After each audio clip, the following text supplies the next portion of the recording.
Hey everybody, how's it going? Thanks for joining me this afternoon. I've got a great stream that I think you're really going to enjoy. There was some big news out of New Mexico last week. The governor, or here recently, the governor of that state declared an emergency to ban the carrying of guns, both concealed and open carry, inside the largest city of that state, Albuquerque, as well as the surrounding county there.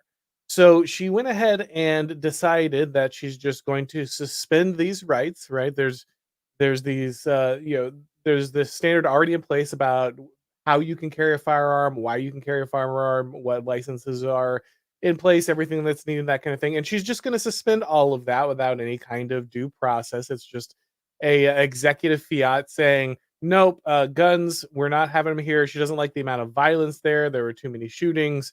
And so she says, it doesn't matter if you're a law abiding citizen. It doesn't matter if you are legally carrying a gun concealed or openly. I am banning all guns inside this city and the surrounding county to reduce gun violence there. Now, very interestingly, the way she did this was by invoking a public health emergency. That's going to be really critical as we kind of get into the nuts and bolts of this, because what we're going to notice is she's invoking the same architecture that one might use for something like COVID. Someone who is looking at this could very easily understand how this is an extension of the precedents that are already been established through something like the pandemic to shut down constitutional rights, to shut down established norms, to shut down due process, and to go ahead and impose a political kind of theory on how things should be done without any kind of legislative input, any kind of judicial input, just directly pushing that through using the emergency power granted to the executive under these kind of health concern issues, under those kind of emergencies. Now, while that is interesting, and we will get into that, the real meat of this podcast is not going to be whether or not that ban is constitutional. It's not. We'll get into why, but that's not the real issue. The thing that really got people fired up, the thing that really got people angry on the internet was actually a post by Michael Knowles. He's over at the Daily Wire. I've been on the show before. He seems like a nice guy, but he has I think a more nuanced view of government power than most conservatives who are just like small government at all times. Constitution defends all of my rights at all times. And he went on to make an assertion. I'll just read it out here. Unpopular opinion: civil leaders do in fact have emergency authority to suspend temporarily any or many legal rights. Now, a lot of people got angry thinking that was him endorsing the actions of the New Mexico governor. It was not, and we'll kind of get into why that is. But I wrote a thread explaining the mechanism of this. Again, I don't think that what the New Mexico governor did is okay. I don't think it's justifiable. I think there are a lot of issues here. But a lot of people got very angry at first Michael Knowles and then me for pointing out the kind of the mechanism of what is happening here. I think Knowles is at a little shakier ground, kind of given he seemed to almost back it up in some ways. He's like, I disagree with her in this particular instance, but they have the authority. My point was more whether or not they have the formal authority. Here's how this actually works. But that made people very angry on the internet at me. So what we're going to do is we're going to jump in. I'm going to go through some of this thread. I'm going to explain the state of exception, how this happens, why we need to understand this specific aspect of constitutional order and political power. Because if we don't understand why this is happening, we don't really have an understanding of how we could push back against it. You can be really angry about some of the truths contained here, but being angry at them won't help you when it comes to actually combating this stuff. You're just going to angrily yell into the void. So I want to talk about how this works, why it works. But before we do that, guys, let's go ahead and hear from today's sponsor.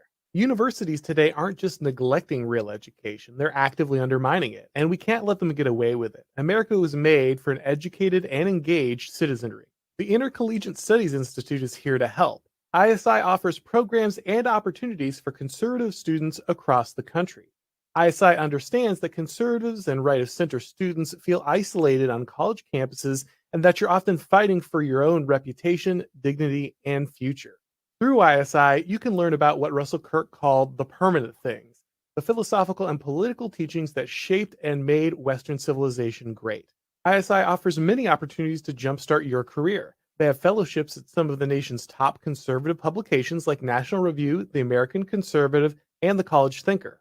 If you're a graduate student, ISI offers funding opportunities to sponsor the next great generation of college professors.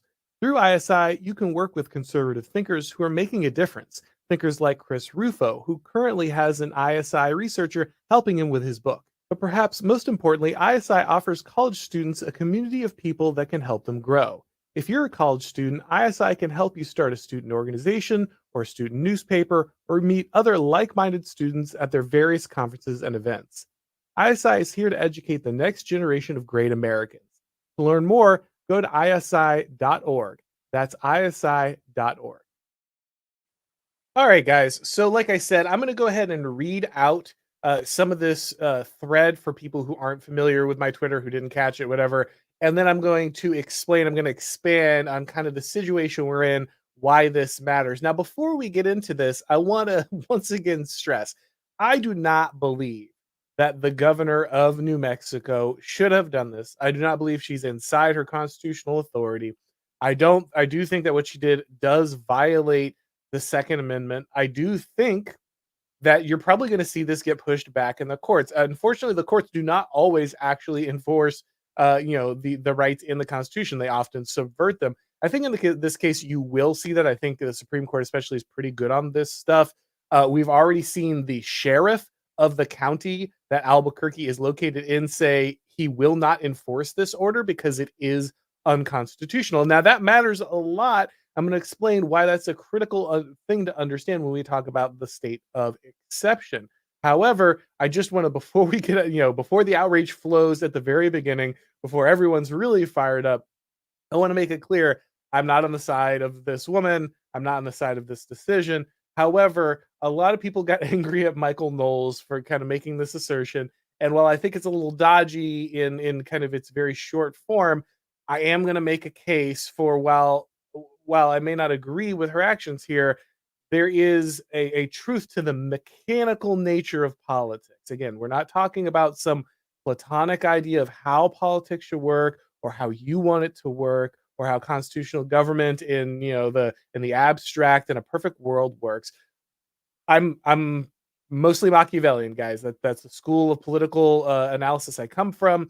I want to look at elite theory. I want to look at Machiavellian understandings of this. How does this actually work, and why does somebody like the governor of New Mexico so often get away with this? I don't think she's going to get away with this, but I mean, she invoked a public health ban, which would have worked for the pandemic, right? So maybe she won't get away with this because she's just touching something that is more sacred to people in theory, which is their Second Amendment rights, than I guess the right for them to walk out of their house. I'm not sure why that's more sacred to people, but it seems like it is. But either way, we're going to talk about why the sacredness of that belief is more important than the paper it's written on here as we get into the state of exception. All right, so like I said, beginning of the thread, Michael Knowles makes the unpopular assertion that civil leaders do, in fact, have the emergency authority to suspend temporarily many legal rights. So let's get into the thread here where I explain the state of exception. So, no system of government is perfect, which means no constitution can predict every eventuality. Exceptions will always exist, and the rules of the system cannot, by definition, include their exceptions. Now, I'm going to be drawing heavily from the work of Carl Schmitt here. That's going to get some people with their knickers in a twist. I get it. Carl Schmitt's not a nice guy. He's right about this. So let's just understand the truth here. You can hate Carl Schmitt and you'll be right about that, but we still need to understand what's happening here. So, no system of government is perfect, which means no constitution can predict every eventuality. Exceptions will always exist, and the rules of the system cannot, by definition, include those exceptions.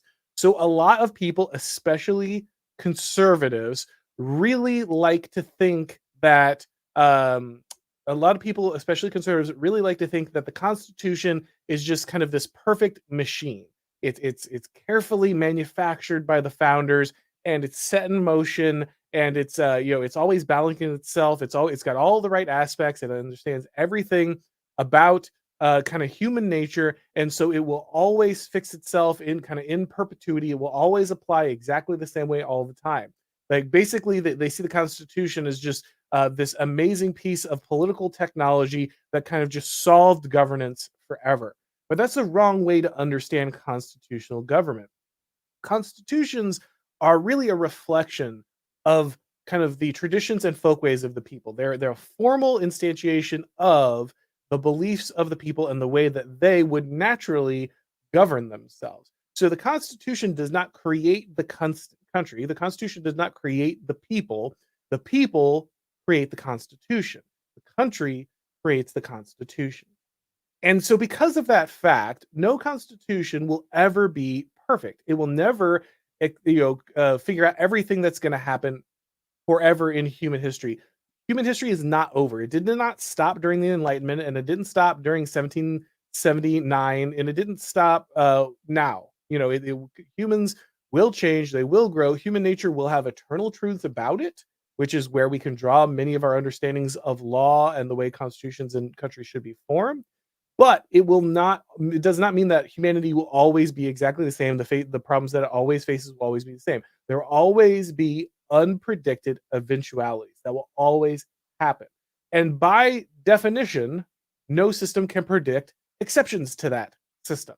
Like just that's what that means, right? If you have a system and there's an exception to it, that exception has to be outside of the system. And so that's why you have leadership roles. Like anybody inside a bureaucracy or anything else that operates on a set of rules understands this, right? You have a set of systems, and they might be really resilient. They might be very, very well thought out. They might be very carefully set up, and they have a flow of procedures. But inevitably, something, no matter how good that system is and how often it can kind of return answers for whatever you're doing, eventually a question is going to come up that system is not prepared for. And in that moment, that's when you need leadership, right? Leadership is just an eternal fact of human existence. You will always need leaders because there will always be something new. There will always be exceptions. And so, because of that, no system can completely predict this. No constitution will ever completely predict what's going to happen. So, back to our thread here. When an emergency arises, the system will enter a state of exception, a time in which some or all procedural norms are suspended. Now, I really should have said will often or can enter a state of exception. That doesn't always have to be the case. The state of emergency does not always generate a state of exception. However, it often does. And when that happens, again, by definition, we're outside the system. And when we're outside the system, that means that the normal rules, the normal protections will in some way fall into question. Now you can say, but they should never fall into question. That can't be true. That these things are eternal. Okay. I I'm not arguing any of that. But that does happen. And it happens all the time. And we'll talk about specific examples of when that happened in a second.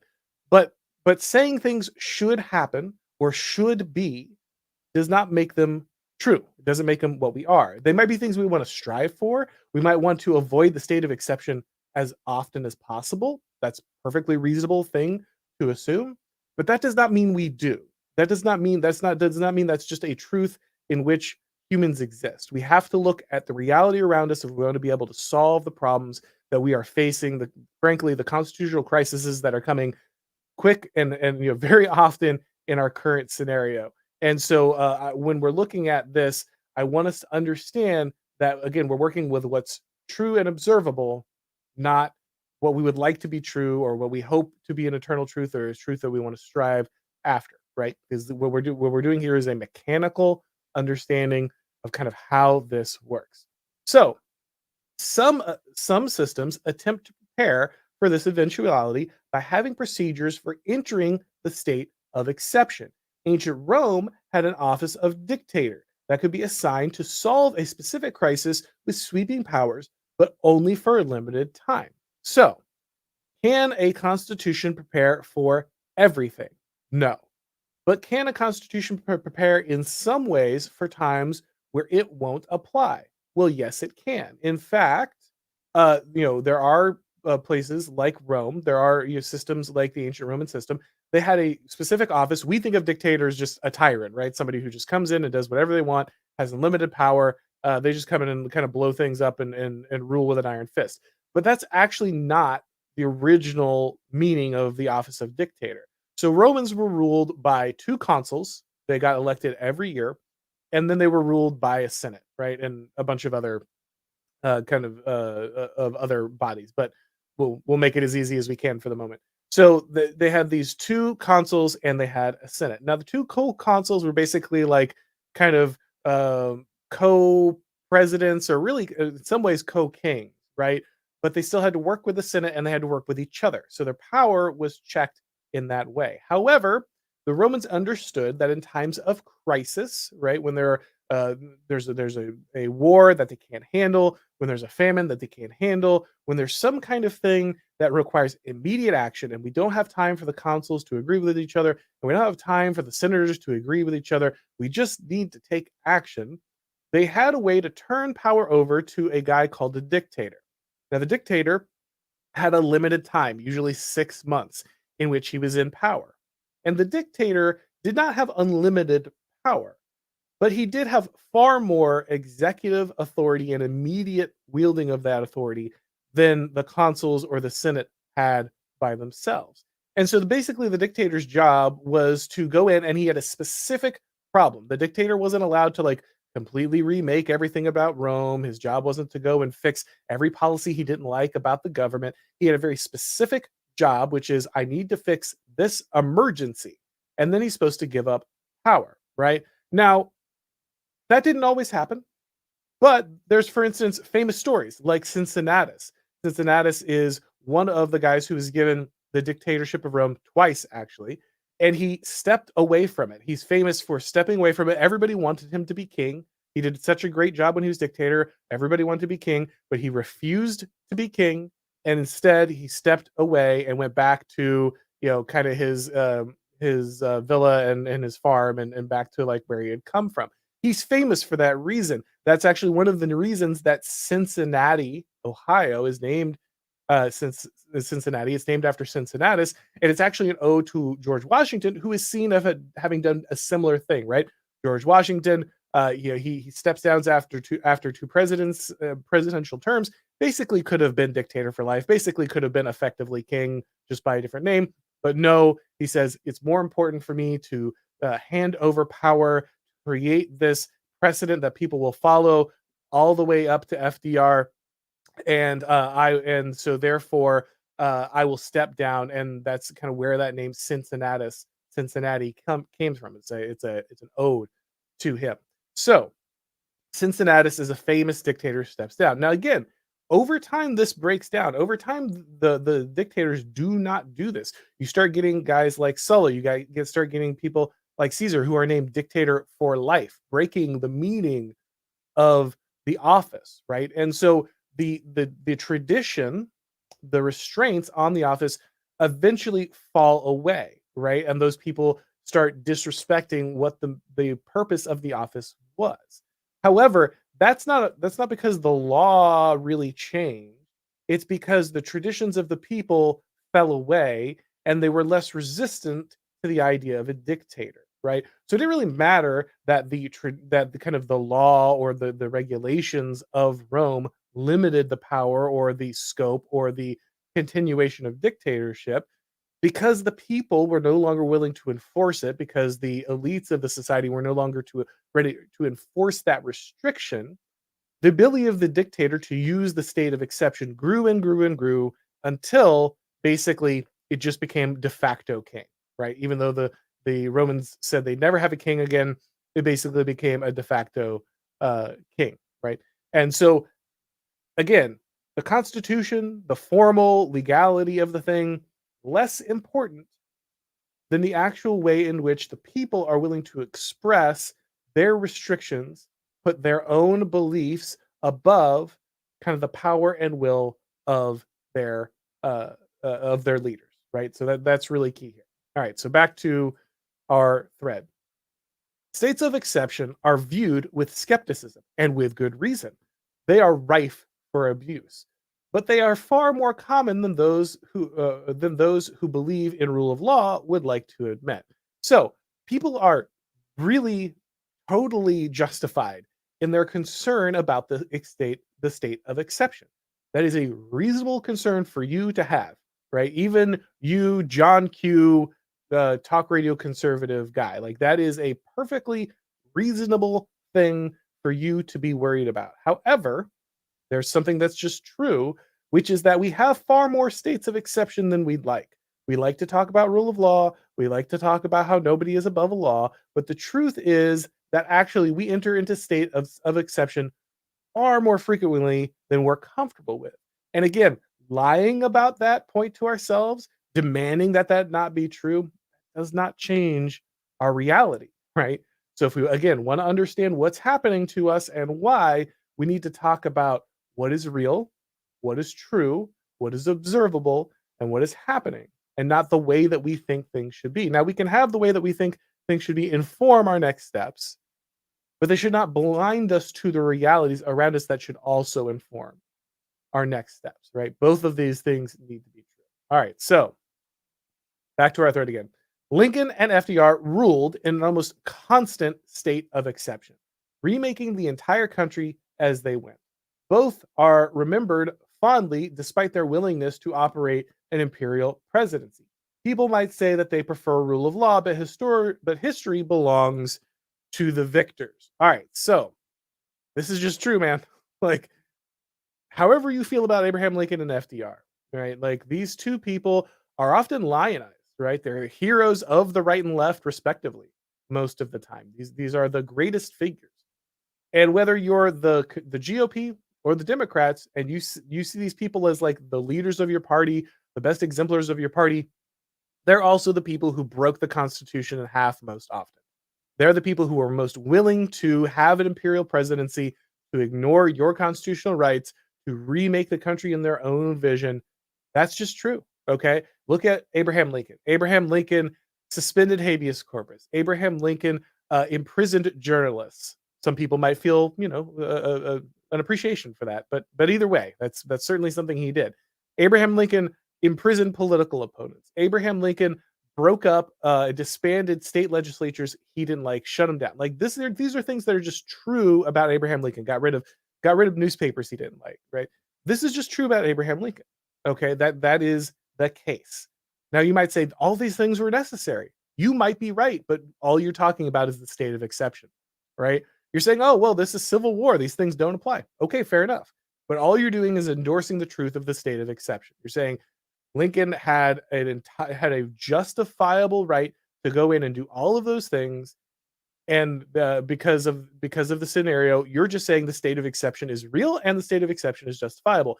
And a lot of conservatives who got very angry at me and very angry at Michael Knowles would say exactly that, right? They'd say exactly that. They'd say, yeah, no, Lincoln is one of our best presidents. Why? Oh, well, he won the Civil War. How did he win the Civil War? Oh, well, he did a lot of things. Did he suspend all this stuff? Did he get rid of all these rights?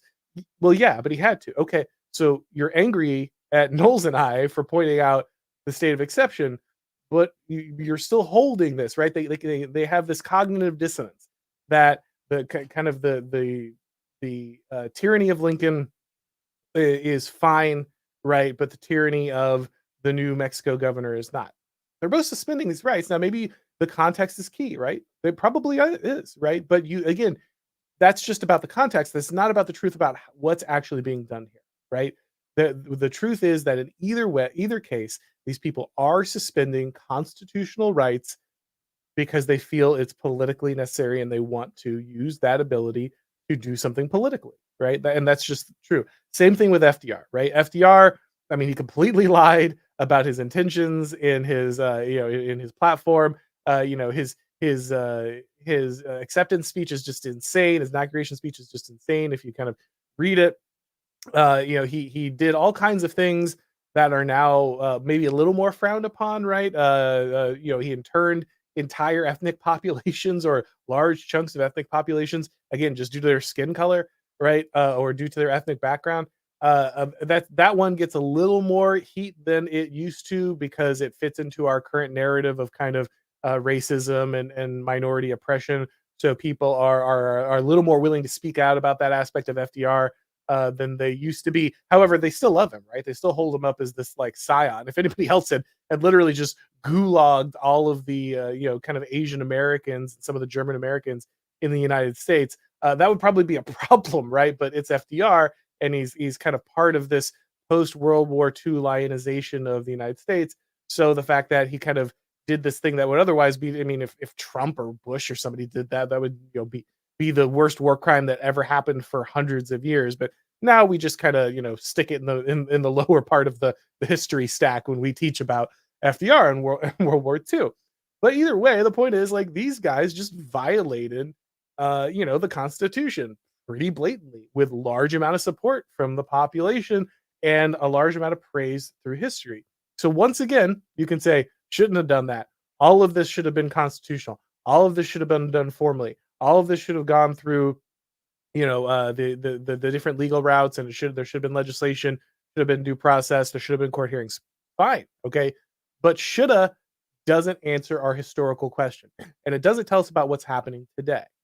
So you can say all of this stuff is a violation and you're against all of it. Great, I'm glad you're ideologically consistent, but you still need to look at the truth that this happens, and we need to understand why. All right, so FDR, Lincoln, you get the idea. The truth is that even that when everything hits the fan, people prefer decisive action to careful deliberation. We generally reason away the exception after the fact, right? It's fine. Lincoln gets rid of his political enemies.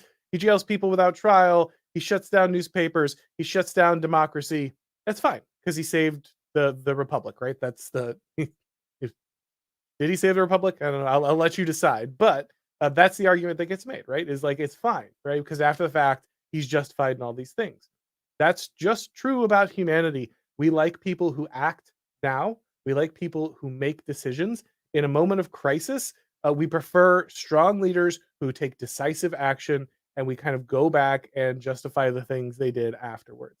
That's just a true thing about us, right? Lincoln, FDR, Biden had to imprison their political opponents slash inter immigrants slash jail journalists, right? That's just the truth. And if you don't think that history will look back at Joe Biden imprisoning Donald Trump as favorably as it does FDR imprisoning, people, or Lincoln imprisoning people, a little less with FDR again because the ethnic component, the racial component, has suddenly made that a less popular move.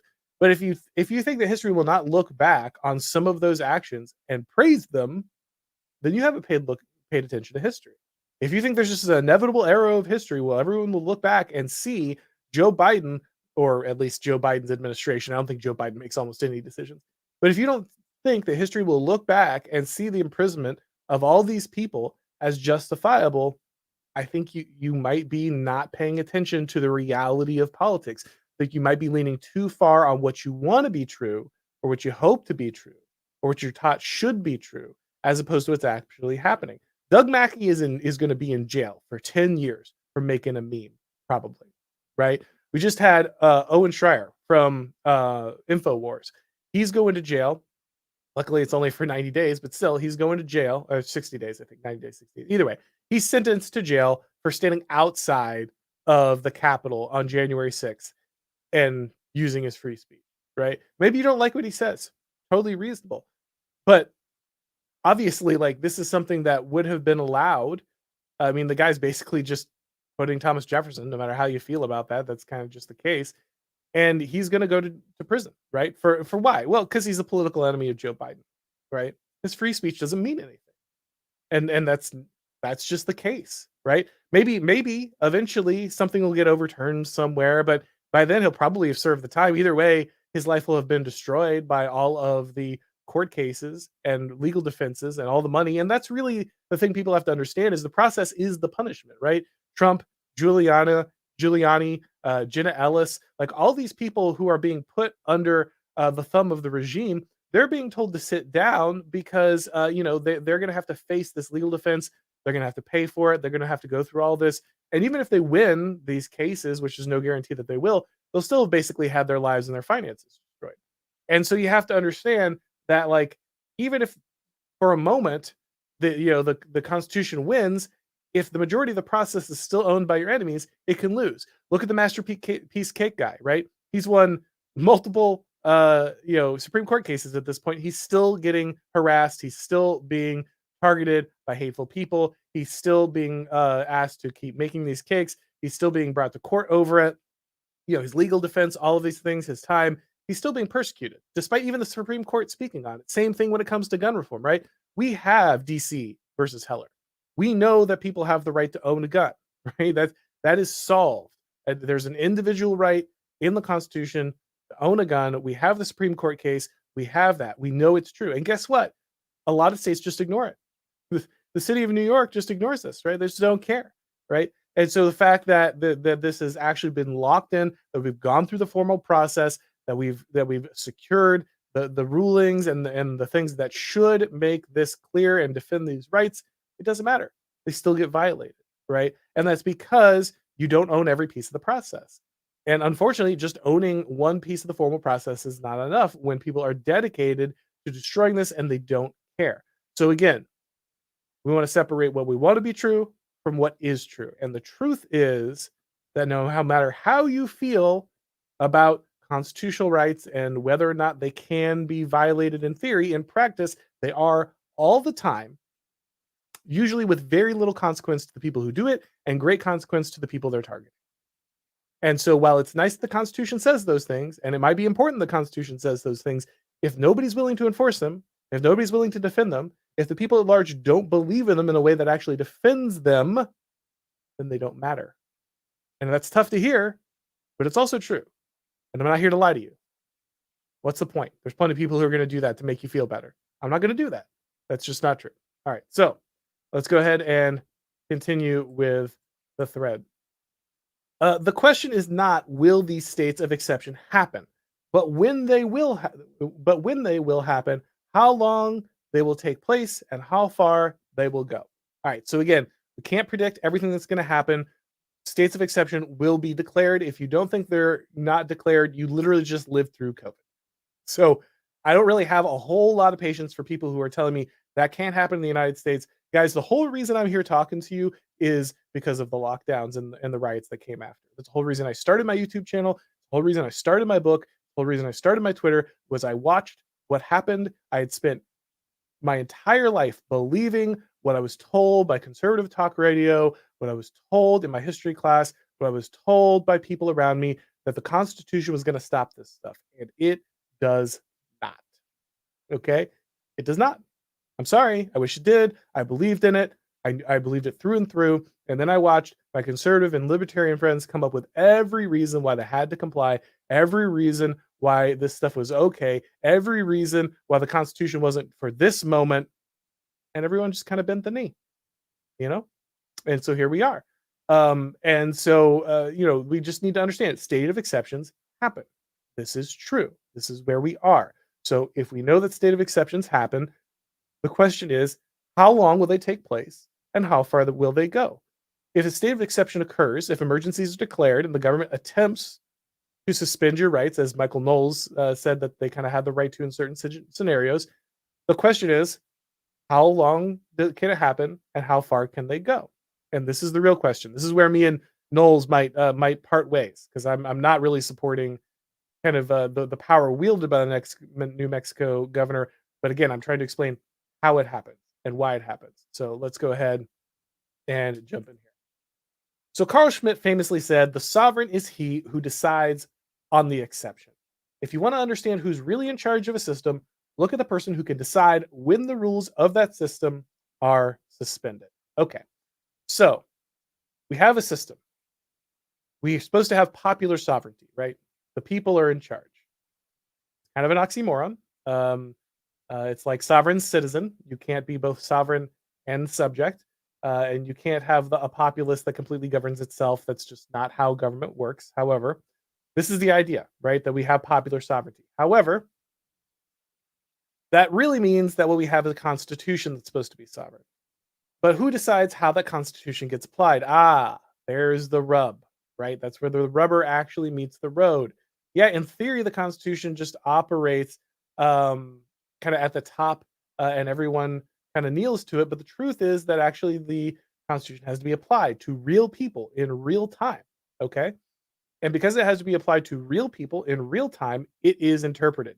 A lot of originalists are not going to like that point, but it's true. All constitutions are living constitutions. I'll say that again so everyone can be mad at me. All constitutions are living constitutions.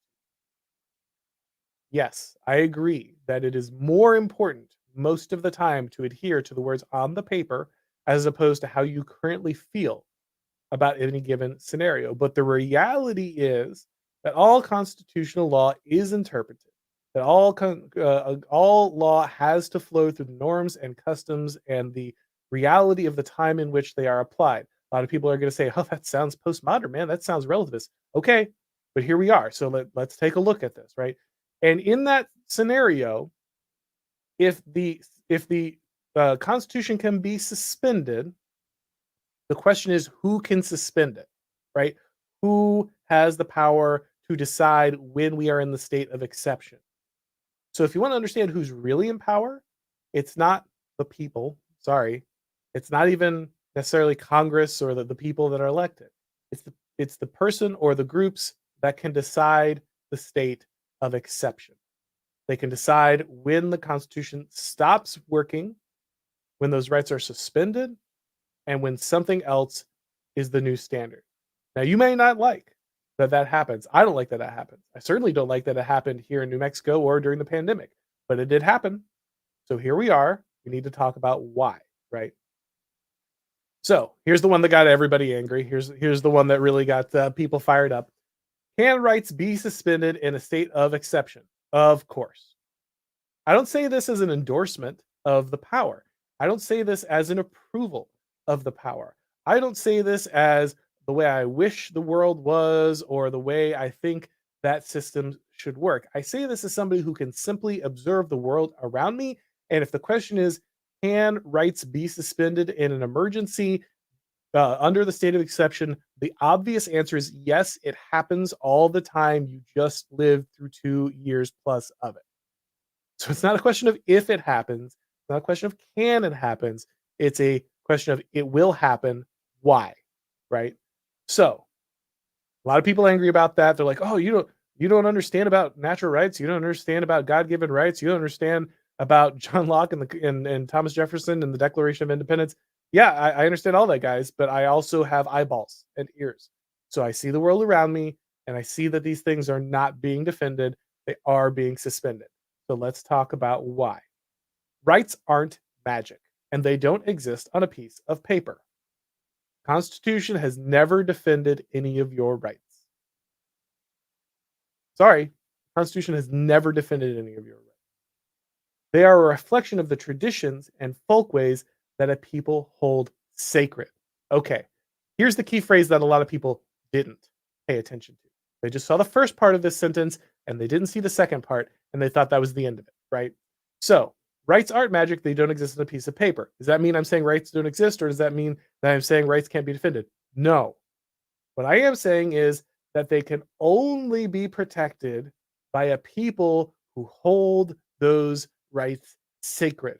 As my buddy Steve Day says, we are a nation, we are not a nation of laws, and we never will be. We are always a nation of political will, and we always will be. Okay? I'm sorry, but the thing that protects your rights is not the Constitution, it's not the Bill of Rights, it's not the formal letter of the law written down on pieces of paper. What protects your rights is the tradition and the community that exercises it. If the people around you believe in rights, they will be protected. And if the people around you don't believe in rights, they won't be protected. They have to hold these things sacred. Again, a lot of people got angry. They're like, "You don't believe that rights come from God?" I didn't say that.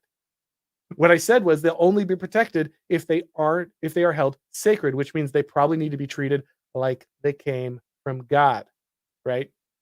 That's just the case. Okay? So we need to understand that this is going to be our situation. Either you hold this sacred or you don't. And if your community does hold this sacred, then they agree to certain things. And if they don't hold this sacred, then they don't. And if you think I'm wrong about this, if you think it's the letter of the law of the Constitution that actually protects things and not what the beliefs of the people that are held sacred, let me just give you a basic example, right? Declaration of Independence, written by Thomas Jefferson, mainly other people, but Thomas Jefferson is widely credited. It's basically just ripping off a bunch of John Locke, right? Uh, uh, this is just a bunch of John Locke. And John Locke is one of these guys that comes up with all of these natural rights, all right? Life, liberty, and property got changed to life, liberty, and the pursuit of happiness. However, that's what we derive a lot of our freedoms from, right? Our Bill of Rights, freedom of speech, freedom of religion, freedom of press, all those nice things, the five freedoms in the First Amendment, and everything that follows. We get this from the ideas of John Locke. Well, guess what John Locke believed about speech? He believed you should ban atheists from your community. He didn't think they should hold power. He didn't think they should hold influence, right?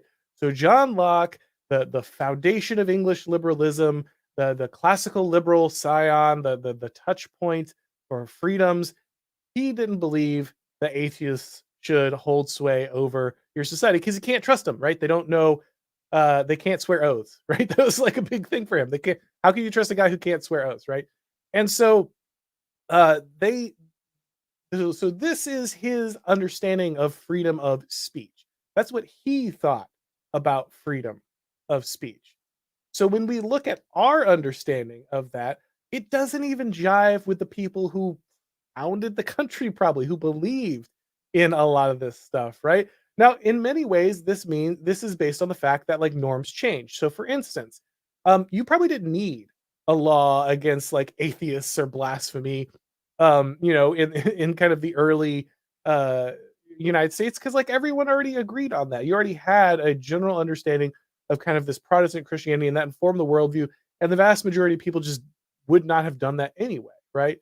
However, we can't just take our modern conceptions and our especially our secular conceptions of liberty and liberalism, which is basically just do whatever you want, you have no duty and you have no bonds. We can't take that and superimpose it onto the founders because that's not what they believe, right? John Adams said the Constitution is good for moral, religious people, and it can't govern anybody else. Well, what if you aren't a moral and religious people? How does the Constitution work then? We don't want to ask that question, right? Because that has a much wider implication that we don't want to talk about. So we love the founding fathers, but we just ignore a lot of the things they say, right? We love to talk about the founding fathers and what they believe. Well, we sure do ignore a lot of it so that we can comply with current modern secular standards and understandings of liberty. And so a lot of people like to play that shell game where they say they're conservatives who love the founding fathers, but they don't want to look too hard on anything the founding fathers actually said, and believed, and the people that informed their beliefs, because then we might understand that maybe those in 1776 were not looking at liberalism or liberty the same way that we look at it in 2023. So back to our thread here. If those values are held tightly, then a government will only be able to suspend them for the shortest of time and in the most dire of situations. If they are held loosely, they can be violated regularly and with the thinnest pretense. Again, people got mad at this because they thought I was saying it's fine to do that. That's not what I was saying. I was explaining the mechanism by which they get violated. So, what's a modern day example? What's a hard and fast example we can reach for right now about how this dynamic works? Again, let's look at the pandemic versus this gun control thing, right? People did not hold their individual biological autonomy, their physical autonomy sacred. They had been put in a place where they didn't think it was sacred, and so they were fine with being told that they had to wear these masks, that they had to do all this stuff, that they had to, be 6 feet apart from each other, that they had to shut down their businesses, that they had to shut down their churches, not their strip clubs or their abortion clinics, but specifically the things that the political enemies of the regime like. You had to shut down all of these things because of the pandemic, right? Those were the things, and people complied. Not everybody, I'm very lucky. I live in the free state of Florida. Whatever you feel about Ron DeSantis's presidential run, he has my eternal gratitude and a good bit of my loyalty, specifically because he spared me and my family and my community from living through the hellacious kind of time that many people had during the pandemic. So it wasn't everywhere, and people did stand up. But in general, Americans just weren't particularly interested in their rights. They weren't particularly interested in standing up against this stuff. And we can tell because vast majority of the country complied with this stuff, right? And we already see the efforts to do this again. We already see the efforts of these, especially educational institutions and other leftist vanguard institutions to start re-implementing many of these lockdown procedures for whatever new strain or pandemic or whatever is supposed to be coming around the corner. So we already see this, right? So we know that using a public health emergency to suspend these rights works because people don't really care that much about them. Whether you like that fact or not, most people are just fine with the government shutting down their church. That's tough, right? That's a tough truth, but it's true, and that's the reason the government got away with it for a lot of different places. Now, let's look at the example of New Mexico. Right, the governor says, "I'm shutting down gun rights due to something I don't like, and I'm going to use this public health emergency." Again, very similar mechanism. Executive power being exercised without legislative oversight, without judicial review, forcing an immediate shutdown of a constitutional right. But this situation looks different. It looks like the people are disagreeing. It looks like the sheriff refuses to implement this. Why? Well, people care more about their gun rights, man. That's just true. People are more willing to fight over this than they are all their other rights. Now, my question would be, what good are these rights if you're going to comply with all this other stuff? Like the whole point of the Second Amendment is to protect all the other amendments. If you concede every other amendment, then what good is the Second Amendment? And there's probably a really uncomfortable conversation for conservatives and the right to have over like the safety blanket of the Second Amendment. How saying as long as I'm holding on to my guns, as long as I can carry my gun, then it doesn't matter what else the government can do to me because I always have this last line of defense, might have kept the the American right from actually standing up against tyranny. But either way, I would prefer to be able to defend my home and my family with a firearm and myself than not. And so I'm on board with a sheriff that says, nope, I don't care about your public health order. I don't care about this stuff. I'm going to stand back. But to be really clear, like all these anti-gun groups or all these pro-gun groups, all these gun rights groups, the sheriff, they all sprang into action immediately, said no, filed lawsuits, injunctions, all this stuff happened immediately. So am I saying that the government has the right or whatever to suspend constitutional rights? That's not what I'm saying. What I'm saying is the government has the ability. And not only does it have the ability and the mechanism, it will exercise it. And you cannot avoid this. So if you can't avoid this, what actually protects rights? What actually protects them? What actually holds us in check? Now, to be clear, we have a much longer conversation and one that might be unpopular and more sticky when it comes to whether we actually have rights. Rights are more of a construction of the Enlightenment. People who say that rights come from God, okay, but how much, feel free to find them in the Bible for me. Some of them are natural rights. Some of them are certain amount of emergent natural rights that come from competing authority structures in the Bible. But again, it's not the paper that they're written on that actually imposes those natural restrictions on the government. It's the people's willingness to push back on them. And so again, you can call those things rights, you cannot call them rights. Larger debate. The point is there are places government shouldn't go. I agree with that. But the question is what actually restricts it? And it's not pieces of paper, and it's not saying out loud, God-given rights, I have these rights, you can't do this to me. It's the actual beliefs of the people and their willingness to fight back. So in the case of New Mexico and this gun not confiscation, but gun ban in public, people are willing to fight back. And when it came to the pandemic, most people just weren't. And the places that they did fight back, their rights are preserved, and the places they didn't fight back, they weren't. Right, and that's how the state of exception works. Um, our regime now governs in a near constant state of exception, using almost any excuse to circumvent the formal procedures and protections of the Constitution. Again, this is not something I like to be true. This is not something I want to be true, but it is true. As we can tell, the government used, the pandemic restriction or the pandemic excuse and the state of exception to invoke this stuff. They're trying it again here in New Mexico with this gun ban. They'll try it with global warming. They're going to try it with all kinds of stuff. They do it with civil rights stuff. That works real well. Even the right loves to just fold constitutional rights like a table when it comes to civil rights law. If you tell the right that something is a civil right, they will burn constitutional rights to the ground.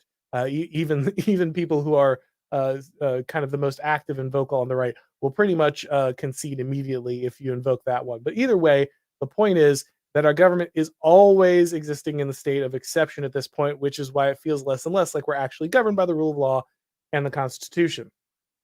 Code would be the easy example, but we can see how the system is looking to bring back emergency powers for almost any reason. New strains of the pandemic, climate change, civil rights, war on terror, big one, obviously, with 9/11 yesterday, domestic extremism, threats to democracy. You notice they're saying that all the time, right? Now, threats to democracy. If you don't think you're not going to get states of exception due to the threats of democracy, well, great, because that's already happened. Again, the political opposition of the head of political opposition in the biggest party in the United States is already been indicted multiple times through purely for political reasons to shut down their ability to run against the current regime. We have people in jail for making memes. We have people in jail for using their free speech outside the Capitol. That's just the truth. We are in a scenario where they just use this phrase "threats to democracy" and then they just invoke the state of exception and they do whatever they want. And again, terrible but true.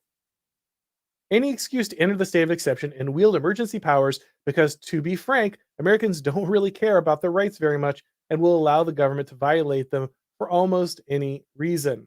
The question is not, will my government attempt to enter a state of exception during an emergency? They will, and there can be justified reasons for doing so. So people might not like that one a little bit, but there are certain rights that might need to be suspended for a certain amount of time, right? There are just certain things that are happening that you might have to step in, right? So if there's a fire in an area, it's going to burn down everything, and you've got to create a fire break. But the only way to create essential fire break is to knock over somebody's house. That's a violation of their property rights, right? But if you don't do that, thousands and thousands of other houses will be burned down. Thousands of lives could be lost, property damage, everything else. Now, hopefully, you've got you've got these you've got the Fifth Amendment. You can invoke the right of I don't know why I'm having a hard time remembering the thing where the government seizes your property. Anyway, someone will remind me in the chat in a moment. But in eminent domain, yes, okay, I remembered. But the truth is, like, there will be moments where the government just has an extreme thing and they do take action, right? Hopefully, there's something that gives you a reimbursement for that. But at the end of the day, they will take that action. Now, that doesn't mean that the government always has that option. There are things that the government should just never do, period, right? But the point is that not every one of these things is always going to be 100% all the time. And again, we might not like that truth, but it is true. Many of those carve outs are in the Constitution specifically. So that's just something you should probably read. The real question is, how resilient are the beliefs of the people? How deeply do they hold their values? And are they ruled by leaders that share the same culture, history, and moral vision? So here's the thing, guys.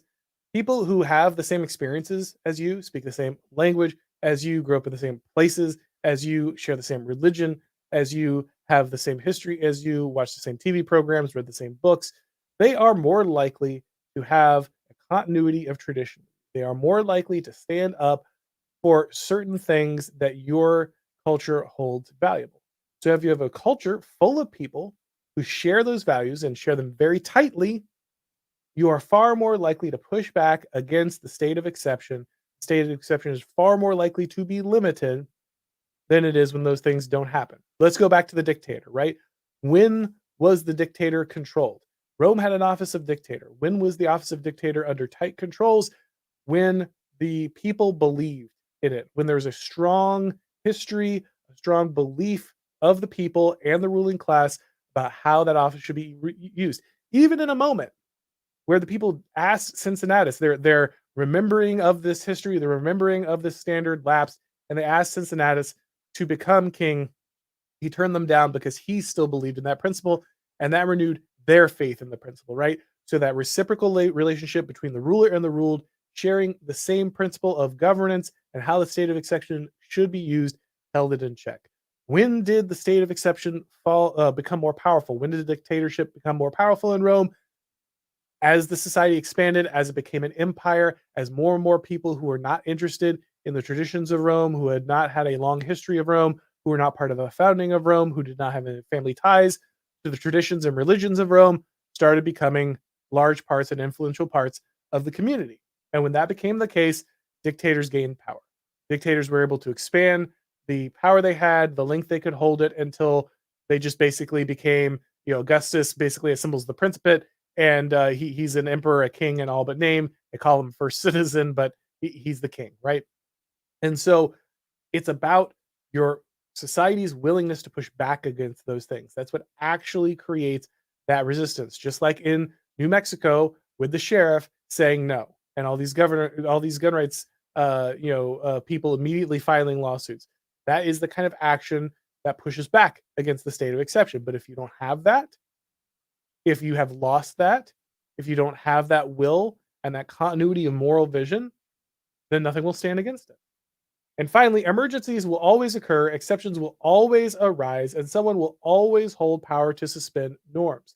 The question is, are they bound by something far more powerful than the rule of law, a sacred duty to their people and the well being of the nation? The question is, do you have a Cincinnatus? That's the real question. Do you have a Cincinnatus? When the moment comes and the people say, we don't care about our norms anymore. We don't care about our history anymore. We don't care about our values anymore. We are willing to hand power over to you because we think you're capable and we think you're fair. And we think that living under you would be better than our current system. You can save us from these barbarian hordes, these invading armies. We're going to give power to you. And the question is, do you have a Cincinnatus that says no? Do you have a Cincinnatus who says, take this power, take it away from me because I don't want it. I don't care if the people have decided to walk away from the values. I'm not walking away from those values, right? If you have that, then the state of exception is controlled. If you don't have that, state of exception expands. Again, we might not like that. May not like that truth. May not say that's not how it should work. People should just say, I have these God-given rights. End of story. Boom, done. Everybody follows the rule. Nice. I would like that too. But that's not how power actually works. That's not how politics really works. That's not how constitutions really work. So if we care about protecting our liberties, if we care about protecting our traditions, protecting our moral vision, we have to start understanding that this is the truth about how constitutions work. Until we understand that, conservatives are just going to sit around pointing and sputtering, going, "You can't do that. The Constitution." But we'll never actually be able to defend their rights. All right, guys. So there's a bunch of super chats here. Give me 1 second. I'm going to drink some water because my throat is very tired after that hour of talking.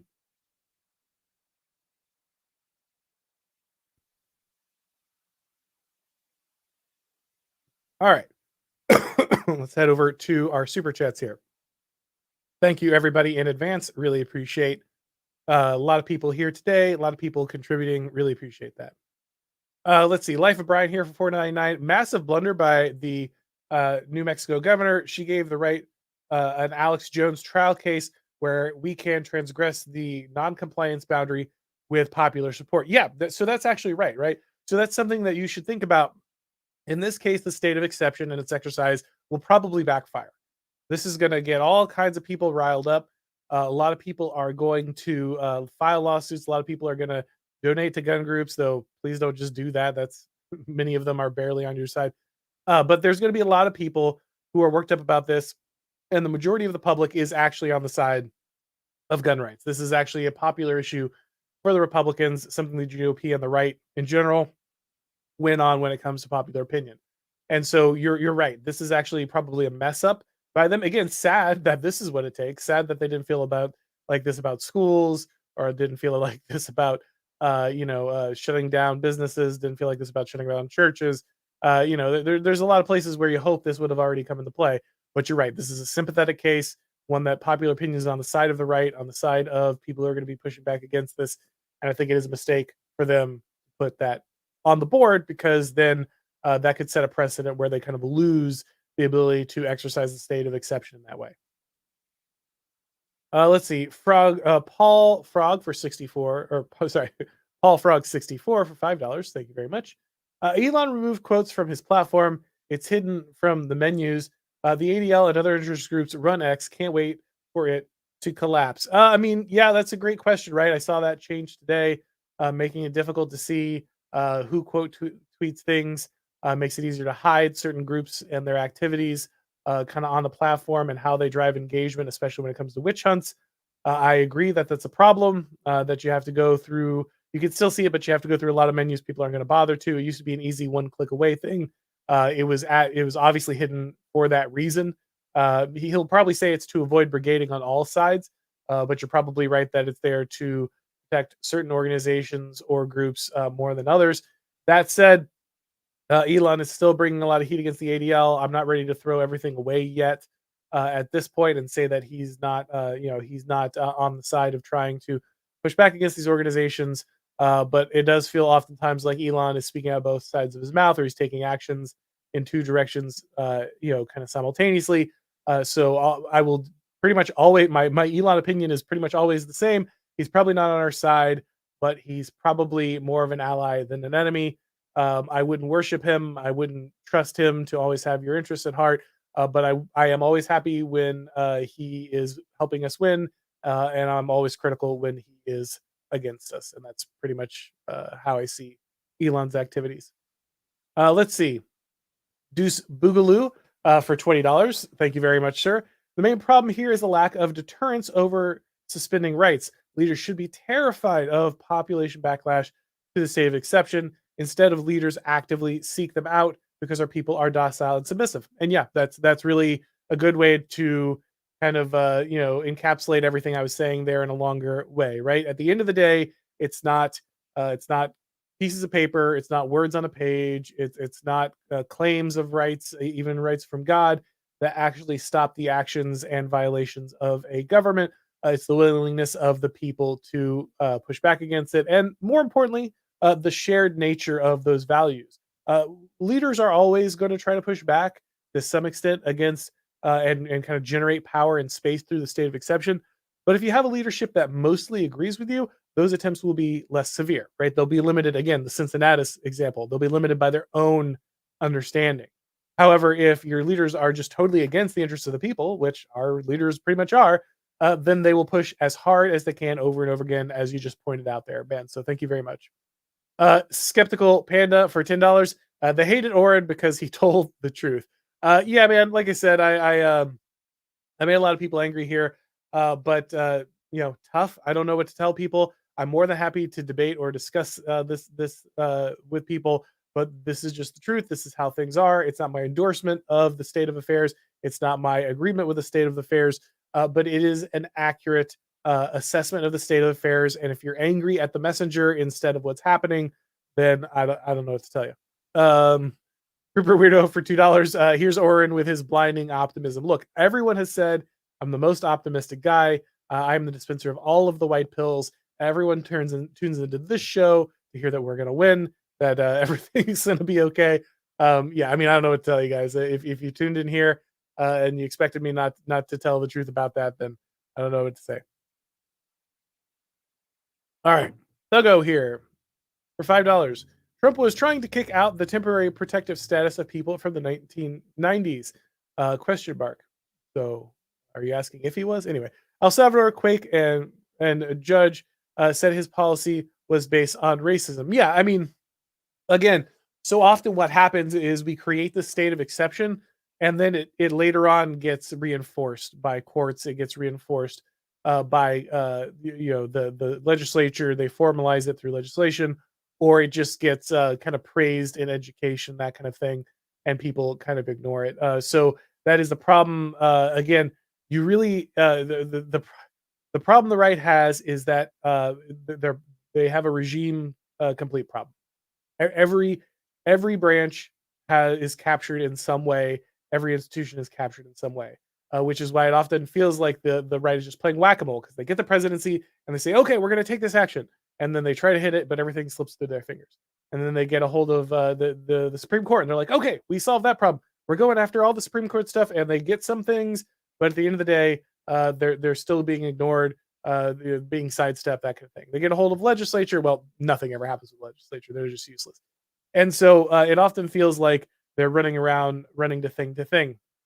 The truth is that either you have a unified political will to kind of move in a particular direction, or you don't. The left has a unified political will to advance their agenda. They might have disagreements, they might have backbiting, they might have infighting, but the left knows that victory is the first priority, right? And once they have victory, then they can debate how power will be wielded, how it will be implemented.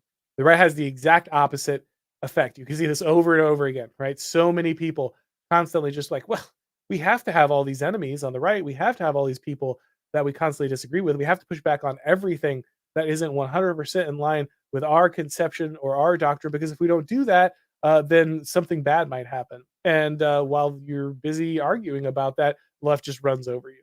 And until the right is willing to say, okay, we will secure power, and then we will decide how it will be used, instead of vice versa, they're going to constantly run into this problem.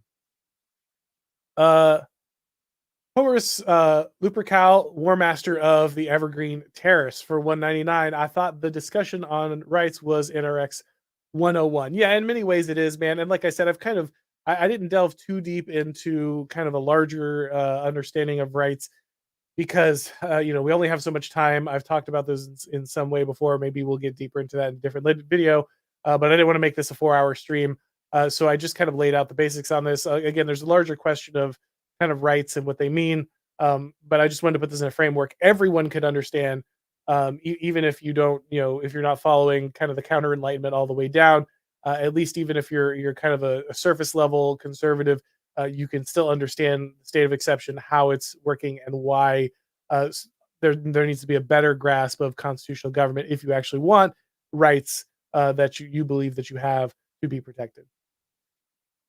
Tiny Rick here for 499. States of exception are the norm, aren't they? 9/11 justified the Patriot Act, COVID justified lockdown, Trump justified lies, and censorship, etc. Yeah, absolutely. That's exactly right. Right. We are rolling from one state of exception to the other.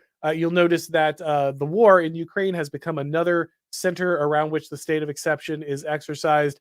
All of a sudden, disagreeing with the war machine, disagreeing with certain narratives about the use of the military, or the exercise of power across the world, the maintenance of the empire. All of a sudden, those are all threats to democracy or whatever. There's just this. They were constantly searching for the next state of exception, and the reason is our shared values are breaking down. And the more your shared values are breaking down, the more you need to exercise the state of exception, because you need to circumvent any of the processes that would slow down your political will, right? So our regime needs more and more power to kind of hold its inverted version of truth aloft. It can less and less rely on the democratic process to reliably produce the narratives and the votes necessary to have that power. And that means that you need states of exception more and more continuously to step beyond all that stuff and just do what you want to do. And that's why we're seeing that constantly. Tiny Rick, 2008 bailouts are yet another example. Yep, again, state of exceptions are very common. We like to believe in rule of law, but the truth is that our government actively kind of suspends rights and suspends due process and suspends normal procedures all the time. And what you should really, instead of being super defensive about that fact, you should be angry, but you should aim your anger at like understanding how and why that happens and spotting it, rather than just being angry that somebody pointed out that that's kind of how that works. Skeptical Panda, again, for $2. Thank you very much, sir. A very engaging talk. Thanks again. Well, thank you, man. I really appreciate it. Like I said, I knew that this was a controversial topic. I know it's a topic that gets a lot of people fired up, especially people who might be a little less familiar with some of the arguments from kind of my corner of the right, my sphere. But I wanted to do a longer stream that would kind of break that down, help people to understand this. I don't think that understanding this truth is incompatible even with a conservative understanding of rights in many ways. I think it's incompatible with some of the conservative understanding of constitutions and how they work, but I don't think it's incompatible with, say, something like the Bill of Rights. So I wanted to go ahead and kind of lay that out. So a broad case that everyone could grasp. And then if you want to go a little deeper, there are plenty of videos on here on my channel about Carl Schmitt, state of exception, concept of the political, the sovereignty, friend enemy distinction, all that stuff is on here as well.